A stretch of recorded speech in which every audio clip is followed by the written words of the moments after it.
আমি জেদ্দাতে এমন অনেক প্রবাসী দেখছি যারা যে 28 বছর সৌদি করে, জিদ্দা 28 বছর 32 বছর ধরে 32টা বছর যে লোকটা 28 বছর যে তার জীবনের সমস্ত সুখ কোরবানি কইরা বউ বাচ্চার সুখের জন্য টাকা রোজগার করলো, ওই নাফরমানরা যদি দেশে বেপর্দা চলে আর মোবাইল টিপে আর সারা রাত উলঙ্গ ছবি দেখে, এই বেচারার কষ্টের টাকা দিয়া এটা মনটারে মানায় কেন বলে?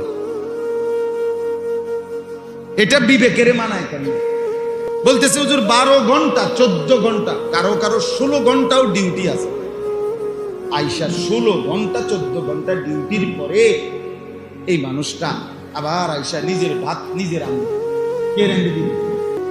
নিজের একটা যদি ওষুধ একটা ট্যাবলেট খাইতে হয়, কে খুলে দিবে ট্যাবলেটটা?